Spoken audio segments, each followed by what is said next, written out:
3-4 decades, as President Biden likes to point out. So under the leadership of the president, we're seizing this moment to help set the rules, shape the strategic environment, and advance the values and norms that will define the world we want to live in. A hallmark of this approach has been the integration of foreign policy and domestic policy, recognizing that our strength and influence abroad is in large measure directed and defined by the investments in the core foundations of our strength and the reservoirs of our power here at home. So we're pursuing a modern industrial and innovation strategy to invest in our economic strength and technological edge here in the United States. And over the course of the past 2 years, we have delivered, and mostly we have delivered in a fundamentally bipartisan way. In 2021, the president signed the Bipartisan Infrastructure Law, a generational investment in U.S. infrastructure that sets a foundation for stronger and more durable growth with all kinds of attendant benefits to our national security.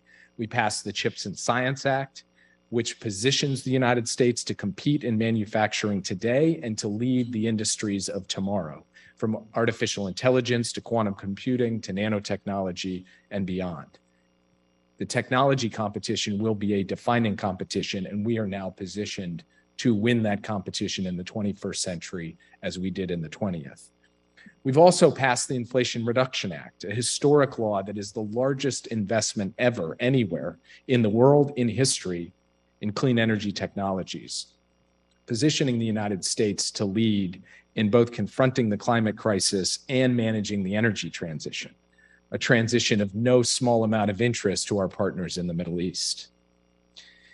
So as we make these investments at home, we have thought about how the strategic position that helps produce, the foundation of strength that helps generate, then allows us to project that strength and to engage from a position of strength everywhere around the world, including in the Middle East and North Africa. Let me state clearly up front what President Biden has said himself. Our commitment to the Middle East region is unshakable because the region is vitally important to our shared future and deeply interwoven with American interests and those of our allies and partners. So, taking a step back to where we were on day one of this administration, Shelley mentioned that I've been serving since day one, and since national security years, or national security advisor years, or dog years, I've actually been serving for 14 years as national security advisor. In one of our first national security meetings, the chairman of the Joint Chiefs of Staff, General Mark Milley, stressed that we were looking at what he called an overly pressurized region, significantly escalating tensions in the Middle East. That was our inheritance. U.S. troops and diplomats were under regular attack. In late 2020, our embassy in Baghdad had experienced one of the largest rocket attacks in over a decade. A few months prior to that attack, the last administration had to go out and publicly threaten to close the embassy in Baghdad in what would have been a major setback for U.S. interests, not just in Iraq, but in the broader region.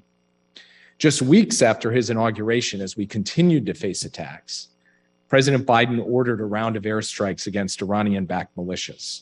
And since then, we've pursued a campaign of deterrence and diplomacy, working with the Iraqis and other partners in the region to strengthen our position and reduce the risks. As of today, attacks in Iraq have dramatically slowed, and we're working closely with the new Iraqi government on a broad agenda to strengthen the country's independence and to integrate Baghdad into the broader region. This is just an example. It's not a description of the totality of our policy, but it's a through line of how we've had to contend with and confront risks and then try to put together a strategy built on these twin pillars of deterrence and diplomacy to improve the fundamental position of the United States and to protect our people. Along the way, we've had a clear-eyed view of defending our interests, of preventing terrorist threats, of trying to de-escalate tensions, of trying to reduce risks of new conflicts, and of trying to end existing ones. Now, I'm not pulling out the victory flag on Iraq or any other country because the attacks could renew. They could restart just as they've abated, and we're prepared to respond to that. But that is the arc that we have seen over the course of the past 2 years. And over those past 2 years, I think we've seen a number of other significant results that I want to briefly touch upon. A historic maritime boundary deal between Israel and Lebanon, the first ever understanding reached between Israel and Lebanon in the history of Israel. The now 14-month-long truce in Yemen, the longest period of relative calm there since the war began nearly a decade ago. Ending a war in Gaza in 11 days, then working to keep the peace, even as it's punctuated by periods of heightened tension, as we've just seen in the last few days. The rapprochement between Turkey and the UAE, Turkey and Israel, Qatar and Bahrain, the UAE and Qatar, the rivalries that have polarized the Middle East region for so many years, now being bridged by diplomacy and mutual interests.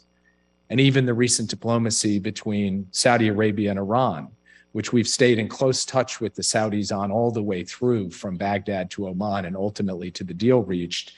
This too is in line with the fundamental direction and trend of de-escalation that we have supported and encouraged, even while we maintain pressure on Iran through sanctions and other means.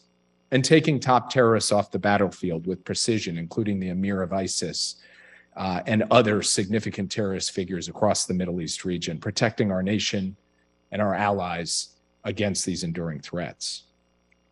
At the same time, we try to get creative.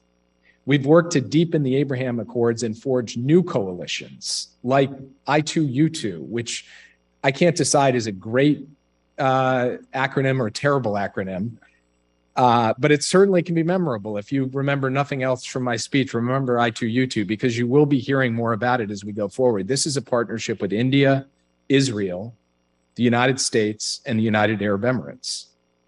And the fundamental notion is to connect South Asia to the Middle East to the United States in ways that advance our economic, technology, and diplomacy. And we've already got a number of projects underway and some new exciting steps that we're looking forward to undertaking in the months ahead. The Negev Forum, which last year brought together the largest gathering of Israelis and Arab officials in decades to discuss cooperation on issues from security to climate change to commerce to education. We forged an important deal to remove multinational observer forces from the Red Sea islands 40 years after Camp David, with new security arrangements to keep the peace. And this is not just about the island and the peacekeepers. It is about moving forward down the path of greater integration and normalization among parties that were fundamentally at odds and even at war some decades ago. We've unlocked Saudi and Omani airspace for civilian flights to and from Israel and Asia, one step along the road toward what we hope will become a full normalization between Israel and Saudi Arabia. Everything I've discussed so far did not happen as a one-off. This is the result of what we have tried to lay down as a comprehensive policy framework that President Biden enunciated during his visit to the region last year, and that has been incorporated into the national security strategy I spoke about at the top of my remarks in a few short pages in that document in October of 2021. And really, from the beginning until now, we have tried to follow this basic template for how we engage in the region. The template, the strategy, is realistic and pragmatic, incorporating hard lessons learned to eschew grand designs or unrealistic promises of transformational change. But it is also ambitious and optimistic about what the United States and our allies can achieve together over time. It recognizes that enduring progress often comes through a series of practical steps, and that laying the foundation over months and years for greater stability, prosperity, and opportunity for the people of the region and for the American people is the best course of action for American policy. This new framework for U.S. engagement in the Middle East is built on 5 basic elements: partnerships, deterrence, diplomacy and de-escalation, integration, and values. And I want to walk through each of them and describe what we have in mind and how they fit together. I'll start first with partnerships. Over the last 2 years, the U.S. has looked to strengthen relations with longstanding partners in the region, from Morocco to Egypt to Jordan, Iraq, the GCC, and of course, Israel. Together, we've led strategic dialogues, high-level visits, including 2 presidential visits, exchanges, and over 200 military exercises, all while continuing our constant consultations and engagements to help ensure that our partners are being able to communicate what they need from us.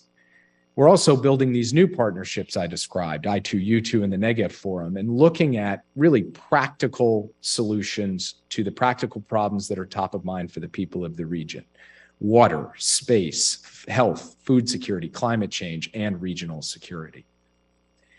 In fact, this weekend, I'll be in Saudi Arabia for meetings with its leadership. And my UAE and Indian counterparts will come to Saudi Arabia as well for meetings so that we can discuss new areas of cooperation between New Delhi and the Gulf, as well as the United States and the rest of the region, fueled in part by the comprehensive economic partnership signed last year between India and the UAE. And this can help us carry forward some very tangible initiatives that we think will be unlike anything that we have seen in the region in recent years. Similarly, last June, President Biden and other G7 leaders launched the Partnership for Global Infrastructure Investment, PGII, another maybe not so great acronym, to address enormous infrastructure needs in low and middle income countries and to meet the challenge of securing and diversifying global supply chains. Many of our Middle East partners, particularly in the Gulf, have now pledged multi-billion-dollar projects to PGII, aimed to advance strategic projects, from ports to rail to electricity lines to essential minerals, from Africa to Asia to the Middle East region. So when you look at things like I2U2 and PGII and a lot of the practical challenges I've discussed, I've reached a point in this speech where the emphasis on these kinds of elements from a national security advisor is a different kind of take on the role of the region in the world, the role of the region in advancing U.S. interests, and the role of the United States in working with partners in this region on these challenges. But in the world I described at the outset of my speech, in a world of great power competition, in a world of accelerating transnational challenges, we have to increasingly look to the region as a source of the kinds of partnerships that will help us solve the significant problems of the period that lies ahead. Countries that can help us with diversified and resilient supply chains so that we're not dependent on any other country. Countries that can help us make the clean energy transition successful, both in terms of the stable supply of current energy and in terms of the rapid and expansive deployment of new clean energy. Solutions on everything from food security to water security that become so central, not just to problem solving around the world, but to the demand signal from countries that are getting in treaties from some of our great power competitors. So this partnerships piece of the strategy in the Middle East, from my perspective, is part of the answer to the question of why the Middle East still really matters. It doesn't necessarily matter based on the nature of things in 2003. But rather the nature of things in 2023. And these partnerships are aimed at that in an effort to help tangibly advance the interests of the United States, but also the broader common interest at the same time. Second pillar, deterrence. The United States will proactively deter threats, defend our people and our interests, and support the defense of our partners in the region. Period, full stop. I mentioned our deterrence posture in Iraq, and the same principle applies throughout the region, where we have maintained a military presence together with coalition and regional partners designed to keep the peace. In Syria, on March 23rd, we experienced another attack that tragically saw the first American contractor killed, the first such casualty in this region since we entered office, and other U.S. personnel injured. The president ordered an immediate response, and within hours, we turned around a strike against a facility in Syria used by groups affiliated with the IRGC. We've now seen, at least for the moment, a decrease in threats against our personnel in Syria, but we are ready and prepared to respond should Iran or any adversary threaten our personnel in Syria or Iraq or anywhere else. Meanwhile, as I mentioned, we've kept relentless pressure on ISIS and al-Qaeda, including a strike just earlier this week in Syria that removed a senior al-Qaeda leader, and the Special Forces raid last year that killed ISIS's so-called caliph. We've also worked with our partners to share warnings of imminent threats, such as last November when Iran was preparing for an attack against Saudi Arabia. In the face of close security cooperation between Saudi Arabia and the United States, that attack did not take place. Examples of this cooperation extend across the Middle East. Earlier this year in the Eastern Mediterranean, the United States and Israel held the largest joint military exercise ever in the history of our two countries. There can be no doubt that we are walking the walk and not just talking the talk when we say that our commitment to Israel's security is ironclad. That exercise was followed by one of the largest naval military exercises in the region's history, with more than 50 international partners, including Israeli and Gulf partner navies, working side by side one another. We are also engaging Iran diplomatically regarding its nuclear program, and we continue to believe that it was a tragic mistake to leave the deal with nothing at all to replace it. But we have made clear to Iran that it can never be permitted to obtain a nuclear weapon. As President Biden has repeatedly reaffirmed, he will take the actions that are necessary to stand by this statement, including by recognizing Israel's freedom of action. Now, deterrence is not an end in itself, which brings me to the third element, diplomacy and de-escalation. Deterrence and the strength of our partners can help set the conditions for that, is a necessary companion to that, but diplomacy and de-escalation is also an important element of an effective and sustainable strategy. And every day, we are plugging away at proactive and creative diplomacy across the Middle East region. Part of it has been the litany of things I talked about earlier in the speech, including the healing of the unnecessary Gulf rift with the GCC now more unified than it has been in a long time, facilitating for the first time in history an agreed maritime boundary between Israel and Lebanon, engaging proactively with Israelis and Palestinians, including in the run-up to this most recent Ramadan and Passover period, the first direct meetings between Israeli and Palestinian officials at a political level in nearly 10 years. We've restored unity of purpose between the United States and Europe and much of the world against Iranian provocations, nuclear activities, brutal treatment of its own people, proliferation of weapons from Yemen to Ukraine. We've worked to de-escalate the civil conflict in Libya, setting conditions for power-sharing arrangements and ultimately UN-backed elections. And in perhaps the area of most focus for us when it comes to diplomacy and de-escalation, we have worked to enable the sustained de-escalation of the war in Yemen. I want to pause for a moment on Yemen because it's where the strategy of deterrence and diplomacy interact and mutually reinforce one another in, I think, the clearest way of the last couple of years. In 2020, before we took office, Yemen was a red-hot conflict. The country was in a famine. Diplomacy was stalled, the humanitarian crisis was real, and the violence was significant, not just in Yemen, but across the border into Saudi Arabia and beyond. So in one of his very first speeches as president, in one of his very first days in office, President Biden went over to the State Department, gave a speech, and pledged to help end the war. He appointed an envoy. He implemented policy changes in arms sales. He made the hard decision to lift the FTO designation of the Houthis to prevent an even more dire humanitarian disaster. And he instructed me and my team to pursue an integrated approach to de-escalate and ultimately end this terrible conflict. From day one, we've worked diplomatically to set the conditions for a UN-mediated truce, encouraging direct talks while also maintaining sanctions pressure on both the Houthis and their Iranian backers. We've worked to help Saudi Arabia and the UAE defend themselves against threats from Yemen and elsewhere, while also refraining from support to offensive operations, while also increasing our interdiction posture against illicit cargoes heading for Yemen.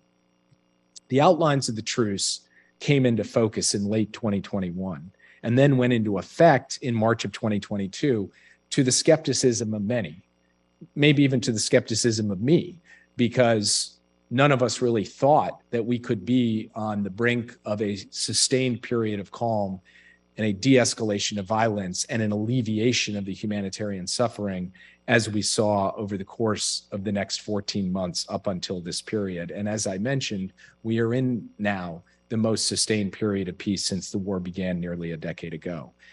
Humanitarian aid and fuel are flowing through Yemen's ports. The civilian airport in Sana'a has reopened, and the parties are actively in discussions on a roadmap to ultimately bring this war to an end. Now, I would be the last person, having worked this file over the course of the past couple of years, to declare mission accomplished. We still have work to do. Our envoy is in the region, banging away at this. It will be a significant topic of conversation when I am in Saudi Arabia this weekend, but it's worth reflecting on where this conflict stood 3 years ago compared to where it is now.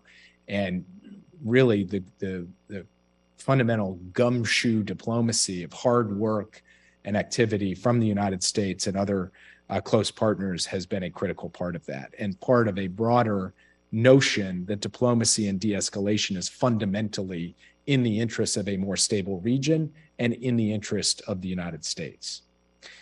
The fourth key element of our strategy is integration. A more integrated, interconnected Middle East empowers our allies and partners, advances regional peace and prosperity, and reduces the resource demands on the United States in this region over the long term without sacrificing our fundamental interests or our involvement in the region. So we're actively building an integrated air and maritime defense architecture in the region. This is something that's been talked about for a long time, but it's now happening through innovative partnerships and through technology. Some of you have visited the Fifth Fleet in Bahrain and seen this effort firsthand, including Task Force 59, which is using artificial intelligence in ways that are truly mind-blowing to secure the region's vital waterways. I give tremendous credit to General Kurilla and his team at CENTCOM as they continue to think creatively with partners throughout the region to protect and advance our shared interests in ways that really weren't even within contemplation just a few years ago. We're enabling new energy and electricity connections through Iraq, the Gulf, and Jordan, and encouraging the largest international investment in Iraq's energy infrastructure in years. We're supporting new trade deals between Israel, the UAE, and Bahrain, between the UAE and India. We're building trusted technology ecosystems through new Open RAN network technologies and forging new investments in clean energy through partnerships with Saudi Arabia and the UAE. And we are working to strengthen and expand the Abraham Accords, supporting Israel's ultimate, final, complete integration into the Middle East region and the world. And this will be an area of continuing emphasis and focus for us over the coming period as we look to add more countries and to bring Israel even more deeply into the web of relationships in the Middle East and beyond. All of this is key to a theory of achieving a more integrated, more prosperous, more stable region that serves the interests of our partners and the United States over the long term. Finally, values. The values enshrined in the UN Charter and in the Universal Declaration of Human Rights cannot be separated from our interests. Just as we always strive to perfect our own democracy at home, we will always raise concerns regarding human rights and fundamental freedoms in our engagements around the world, including in the Middle East. That's exactly what the President Biden did during his visits last year. It's exactly what he, I, and the entire national security team will continue to do. Because as President Biden has said before, the future will be won by populations that unleash the full potential of their populations. That means women enjoying equal rights so they can fully contribute to their societies and economies. It means citizens having the right to question and criticize their leaders without fear of reprisals so that government are actually accountable for delivering for their people. It means religious tolerance and protection of all minorities. We have at various points in our history, I believe, been naive about what is possible to achieve in terms of transforming societies by force or by diktat.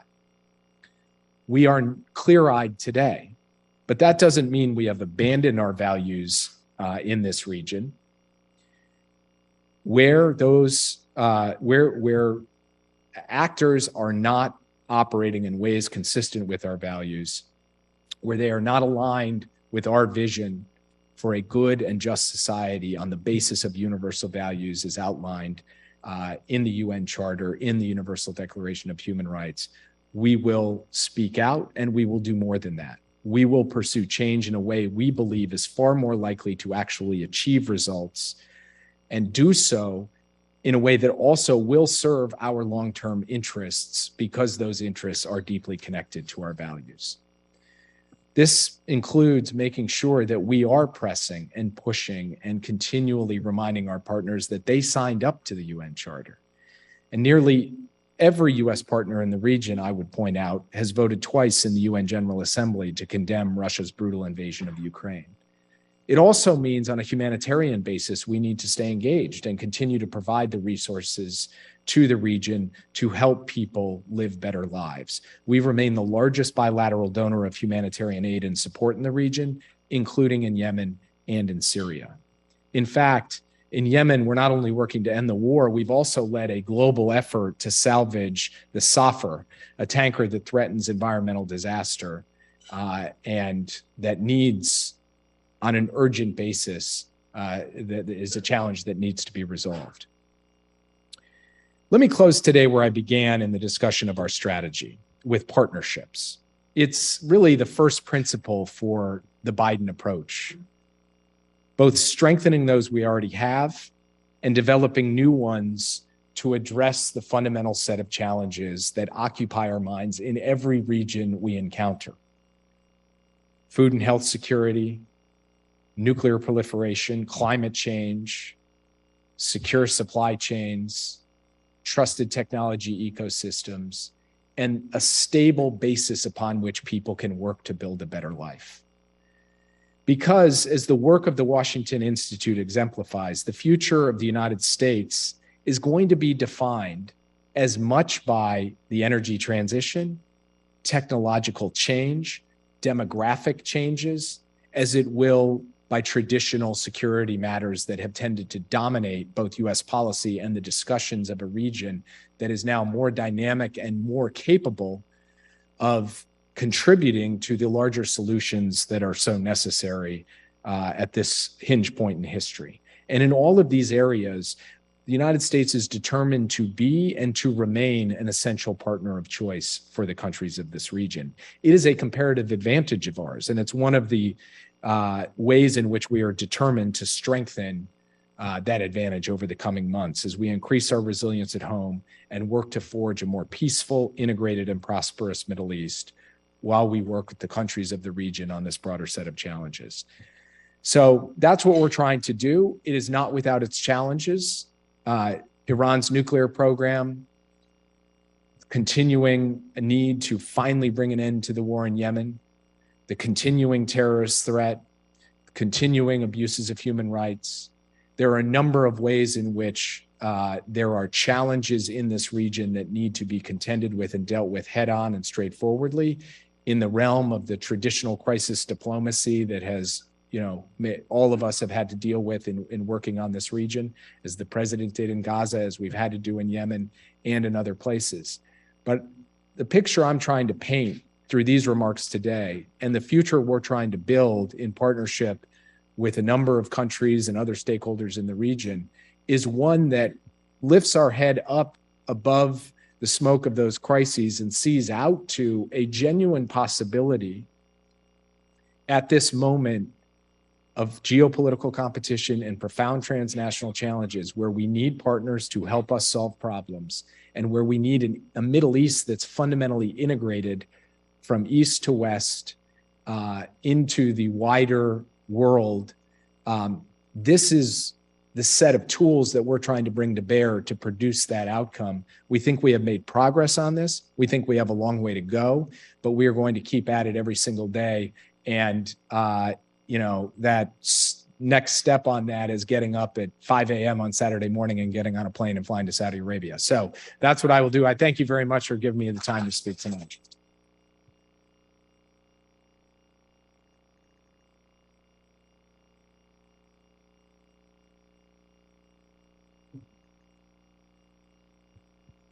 Thank you. Thank you. Thank you very much for that tour d'horizon and comprehensive discussion of American policy in the Middle East.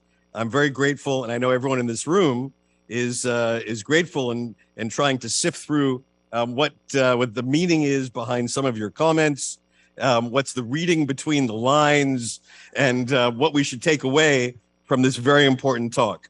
So you're very kind to agree to take 3 questions from me. So I'm going to focus on 3 different themes that you just referred to: deterrence, integration, and partnership. So the first question I'm going to ask you is about deterrence. Now, as you just reaffirmed, the president has committed himself, like other presidents before him, to ensuring that Iran does not achieve a nuclear weapon. You affirmed as well that the preferred method to achieve this is diplomacy, but there are other means, if necessary, if forced to. And we've heard from senior American officials recently as well that Iran may be as little as 10 or 12 days away from a military grade level of enrichment. And today, the Israeli defense minister said in Greece that he believes Iran already has 5 bombs worth of 60% enriched material. So let me ask you, in your view, is our deterrence strategy working? And what needs, if we're short on that, what is the missing ingredient to strengthen our deterrence? So let me start by saying, as I did in my speech, that the best way to stop Iran from getting a nuclear weapon is an effective agreement that stops them from getting a nuclear weapon. And, I regard the decision to pull out of the Iran nuclear deal, the JCPOA, without anything to replace it or any strategy to deal with it other than the imposition of sanctions, which we have continued and added to, actually, is not necessarily a pathway to a clear and straightforward answer to your question. Because in my view, before the JCPOA, Iran was also sitting on multiple bombs worth of lower enriched grade uranium. And the JCPOA forced them to basically get rid of all of that. And we should get back to a deal in which, whether it's 5 bombs or whatever it may be, of 60%, that also goes by the board. So from my perspective, we are back in a position that we were in before, where Iran is enriching, is advancing, and that this nuclear program poses a genuine challenge to our fundamental non-proliferation goals. And we remain determined to ensure that challenge does not cross the line to Iran acquiring a nuclear weapon. And yes, we will take the necessary action to ensure that Iran does not acquire a nuclear weapon. At the end of the day, that's the fundamental test.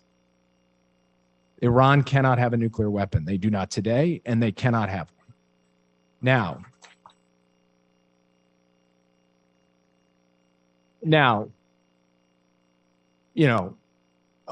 some part of me is sort of like, they're accumulating enriched uranium. They would not be accumulating enriched uranium if we were still in the deal. They are, because we're not in the deal. And so it's like a kind of strange position for me to be in, to kind of defend a strategy of being out of the deal when, I was one of the people who helped kind of pave the way for it in the first place.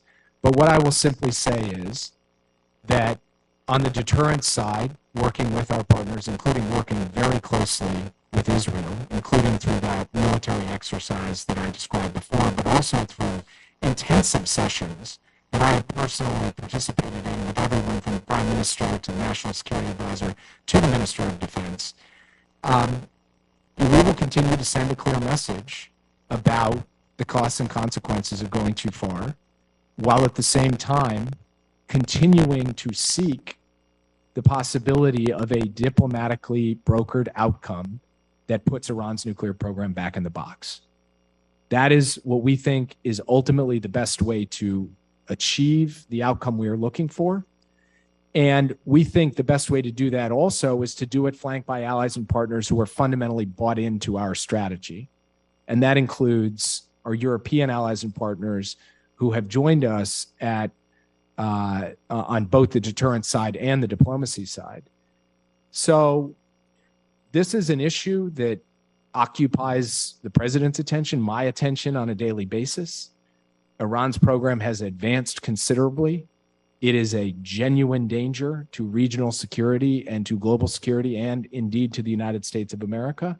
And we are going to continue to take action to, yes, deter Iran from getting a nuclear weapon, and then to seek a diplomatic solution that puts this on a long-term pathway of stability. Thank you. Thank you very much. Let me move to another one of your themes, which was integration. I think it's fair to say that the pot of gold at the end of the regional integration rainbow is a Saudi-Israel agreement on peace and normalization. It's now in a moment of shameless self-promotion. So I just have this new study out. I can do this after 30 years and I'm paying for dinner.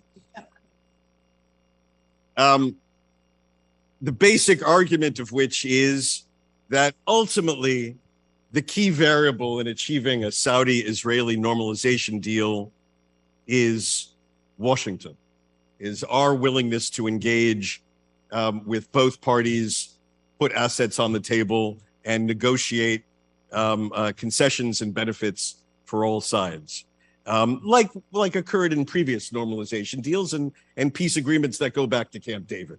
This is not such a brilliant insight. But my question to you is, we've had a roller coaster relationship between Washington and Riyadh. Is it your view that this administration has both the interest and bandwidth to invest in that sort of agreement?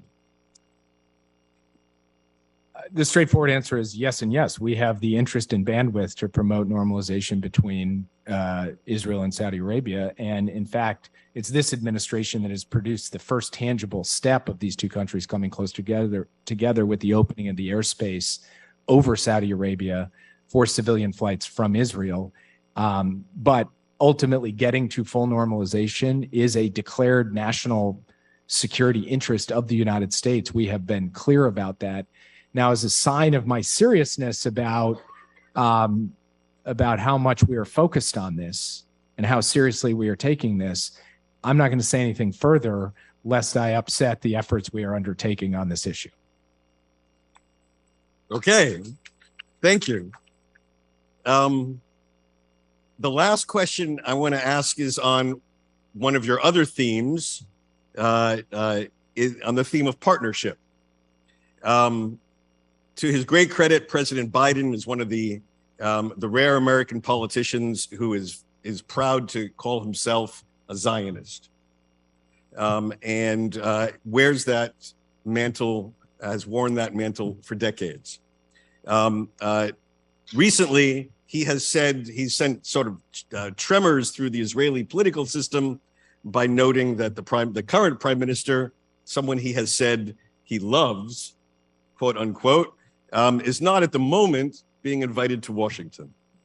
Could you tell us a bit about under what circumstances we can expect to see a visit by the Prime Minister of Israel to Washington? I'll just say when we've got a visit to announce, we'll announce it. There's not some set of conditions or circumstances.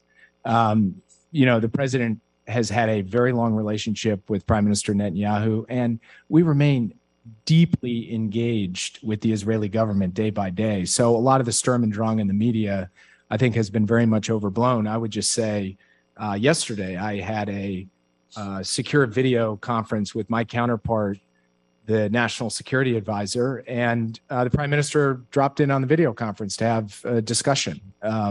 So this notion that, that somehow we're trying to send some signal, our basic view is, when the time is right and when we have a visit to announce, we'll announce it. And until then, I think kind of speculating or describing or trying to set any conditions around it just doesn't comport with the way Joe Biden does business.